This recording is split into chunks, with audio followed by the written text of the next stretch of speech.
Gabriel Boric dijo en una entrevista con la BBC: hay una parte de mí que quiere derrocar al capitalismo.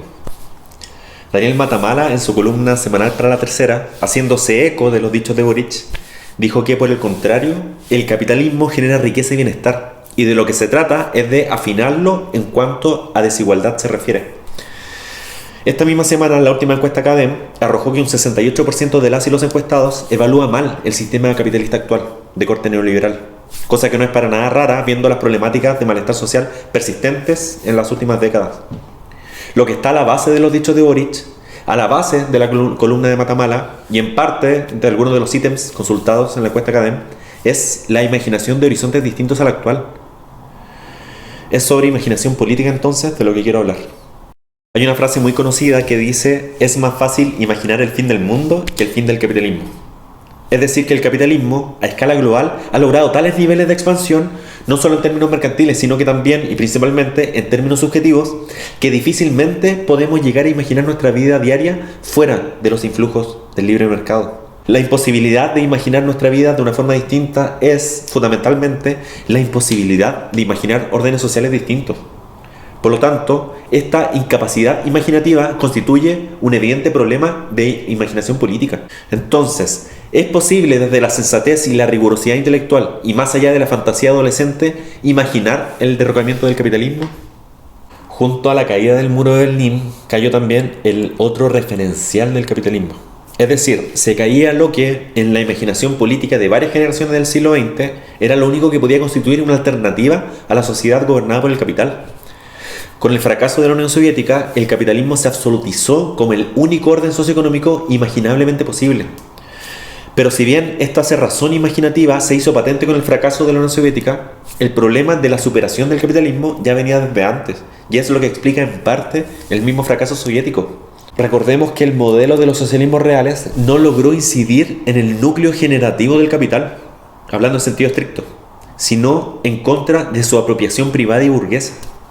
La apropiación estatal de los grandes medios de producción no pudo incidir potentemente en la lógica reproductiva del valor. Si bien con la regulación estatal socialista se organizaba centralizadamente el destino de la riqueza creada a partir del trabajo, direccionada a mejorar las condiciones de los sectores más empobrecidos de cada uno de los países socialistas, con la apropiación estatal de los medios productivos se atacó a la propiedad del capital, pero no su forma de valor, la que, fuera del dominio burgués, recayó en la propiedad burocrática del Estado administrado por un partido único, es decir, capitalismo de Estado, como le llaman algunas y algunos teóricos.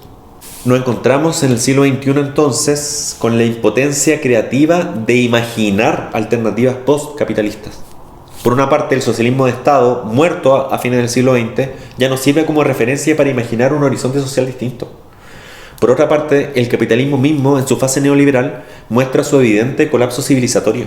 Recordemos respecto a este colapso civilizatorio que el capitalismo parte de la premisa de la valorización ilimitada del valor cuando la disponibilidad de recursos es limitada. La destrucción del medio ambiente y el peligro del mantenimiento de la vida en el planeta son sintomáticos de ello. Como diría el recién fallecido economista y teólogo alemán Franz Hinckelamert, el capitalismo se vuelve un dios que, cual Saturno que devora a sus hijos, termina decidiendo quién vive y quién muere. Pero, ¿qué nos queda? ¿Será que el agotamiento de la imaginación es terminal? ¿Es posible imaginar una configuración económica que, a diferencia del dios capital, ponga la vida como fundamento productivo?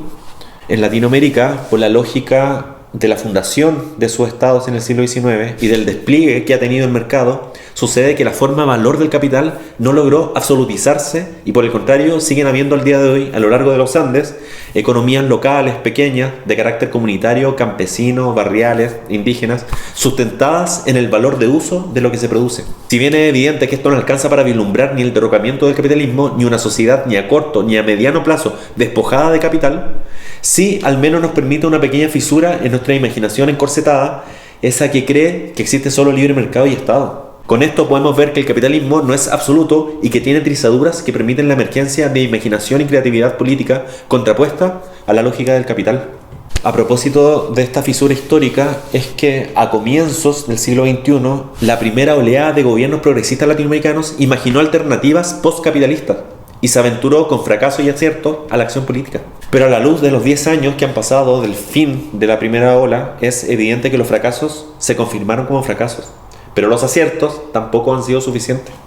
Vuelvo entonces a la pregunta, ¿no hay alternativa? ¿Hay que resignarse? Cuando Boric dice una parte de mí quiere derrocar al capitalismo, se refiere a una mitad de sí que encarna a un espíritu adolescente ante su otra mitad resignada por el pragmático pesimismo de la realidad. Hay una entrevista a Pepe Mujica en La Sexta de España donde hace mención a un empresario X. Voy a citar a Mujica.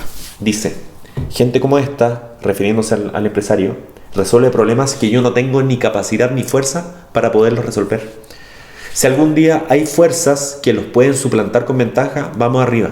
Pero si no, vas para atrás. Yo seré socialista, pero no quiero ser bobo. Cierre comillas. Si algún día, dice Mujica, y lo recalco, Álvaro García Linera, por su parte, dice en un ensayo por ahí que estamos en un periodo de crisis del ciclo de acumulación del capital que hace que la alternativa por el momento se siga jugando entre la regulación proteccionista estatal o la desregulación política de la acumulación capitalista. Sin embargo, del ordenamiento del capital se deberían comenzar a ordenar las ideas que permitirían, eventualmente, construir certezas convocantes lo suficientemente potentes para hacerle frente. Hay que construir, dice García Linera, y lo recalco. Mientras vamos a seguir lidiando con la ansiedad de esa impotencia imaginativa y espero que sin sucumbir frente a la desazón del pragmatismo extremo. Y esto es algo importante. No hay que encerrar lo posible a lo meramente existente. Frente al pesimismo de la razón, como dijo un pensador hace casi un siglo atrás, el optimismo de la voluntad. O como diría yo en este caso, frente al pesimismo del pragmatismo, no nos queda más que profundizar porfiadamente en el optimismo que nos puede otorgar la imaginación.